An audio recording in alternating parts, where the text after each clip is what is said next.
Historical background. Now let us review the circumstances existing at the time of the revelation of this surah. It should be kept in mind that the incident of the slander, which was the occasion of its revelation, was closely connected with the conflict between Islam and the disbelievers. After the victory of Badr, the Islamic movement began to gain strength day by day. So much so that by the time of the Battle of the Trench, it had become so strong that the united forces of the enemy, numbering about 10,000, failed to crush it and had to raise the siege of Al Medina after 1 month. It meant this, and both the parties understood it well, that the war of aggression, which the disbelievers had been waging for several years, had come to an end. The Holy Prophet Sallallahu himself declared, after this year, the Quraysh will not be able to attack you. Now you will take the offensive. When the disbelievers realized that they could not defeat Islam on the battlefield, they chose the moral front to carry on the conflict. It cannot be said with certainty whether this change of tactics was the outcome of deliberate consultations or it was the inevitable result of the humiliating retreat in the Battle of the Trench, for which all the available forces of the enemy had been concentrated. They knew it well that the rise of Islam was not due to the numerical strength of the Muslims, nor to their superior arms and ammunition, nor to their greater material resources. Nay, the Muslims were fighting against fearful odds on all these fronts. They owed their success to their moral superiority. Their enemies realized that the pure and noble qualities of the Holy Prophet Sallallahu and his followers were capturing the hearts of the people and were also binding them together into a highly disciplined community. As a result of this, they were defeating the mushriks and the Jews both on the peace and on the war fronts because the latter lacked discipline and character. Under the above mentioned circumstances, the wicked designs of the disbelievers led them to start a campaign of vilification against the Holy Prophet ﷺ and the Muslim in order to destroy the bulwark of morale that was helping them to defeat their enemies.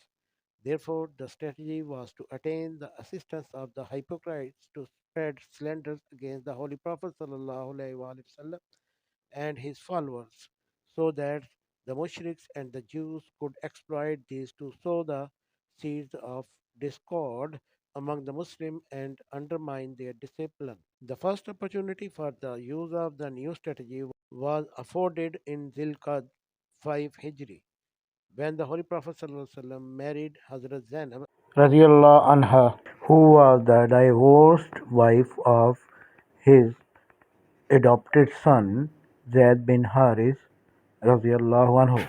The Holy Prophet ﷺ had arranged this marriage in order to put an end to the custom of ignorance, which gave the same status to the adopted son that was the right only of the son from one's own loins.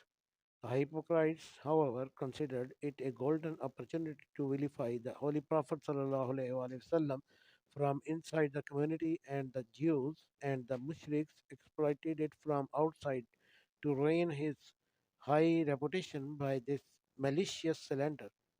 For this purpose, fantastic stories were concocted and spread to the effect. One day, Muhammad sallallahu happened to see the wife of his adopted son and fell in love with her. He maneuvered her divorce and married her. Though this was an absurd fiction, it was spread with such skill, cunning, and artfulness that it succeeded in its purpose.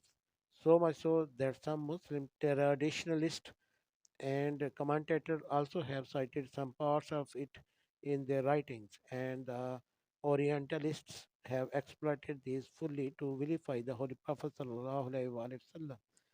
As a matter of fact, Hazrat Zainab radiallahu ta'ala anha was never a stranger to the Holy Prophet sallallahu alaihi wasallam that he should see her and by chance and fall in love with her at first sight. For she was his first cousin, being the daughter of his real parental uncle, Umayma, daughter of Abdul Muttalib. He had known her from her childhood to her youth.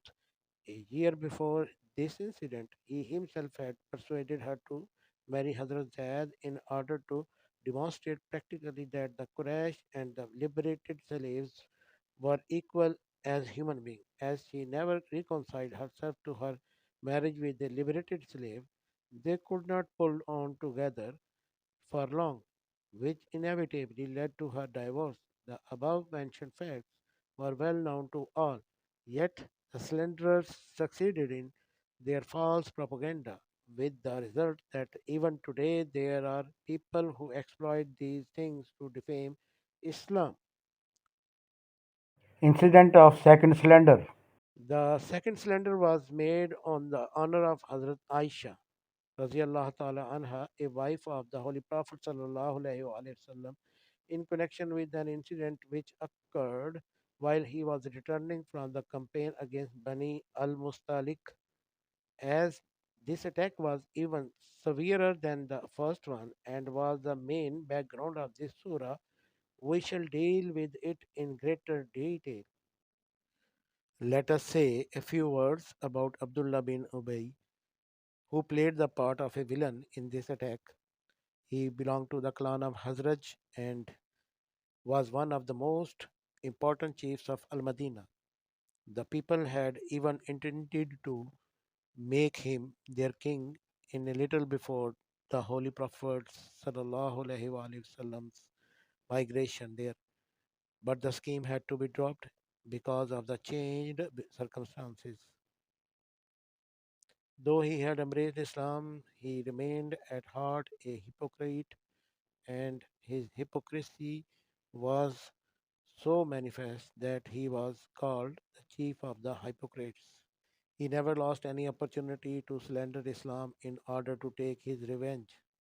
When in Sha'ban 6 Hijri, the Holy Prophet Sallallahu learned that the people of Bani al-Mustalik were making preparations for a war against the Muslims and were trying to muster other clans also for this purpose.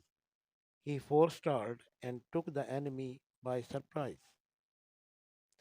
After capturing the people of the clan and their belongings, the Holy Prophet ﷺ made a halt near Morazi, a spring in their territory. One day, a dispute concerning taking water from the spring started between a servant of Hazrat Umar radiallahu anhu and an ally of the clan of Hazraj, and developed into a quarrel between the Muhajirs, immigrants, and the Ansar Muslim of Medina, but was soon settled.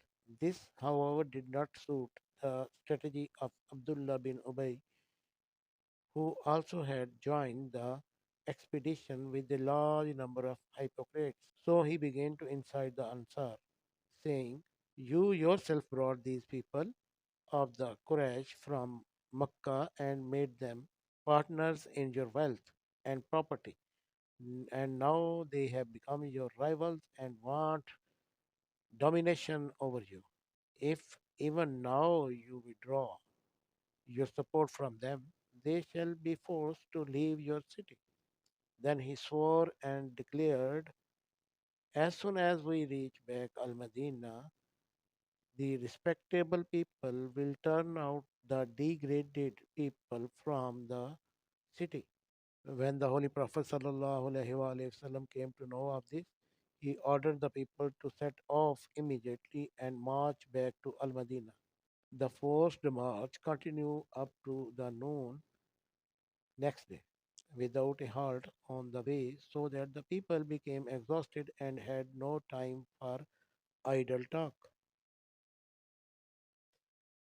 Though this wise judgment and quick action by the Holy Prophet Sallallahu averted the undesirable consequences of the mischief, Abdullah bin Ubay got another opportunity for doing a far more serious and greater mischief, that is, by engineering a slander against Hazrat Aisha radiallahu anha, for that was a mischief which might well have involved the young Muslim community in a civil war if the Holy Prophet Sallallahu and his sincere and devoted followers had not shown wisdom, forbearance, and marvelous discipline in dealing with it. In order to understand the events that led to the incident of the slander, we cite the story in Hazrat Aisha radiallahu anha own words. Here we stop the second episode, and the remaining part of the event will be aired tomorrow. Please stay connected to JemeilTv and keep watching. Please subscribe my channel to watch more such informative videos. Thanks.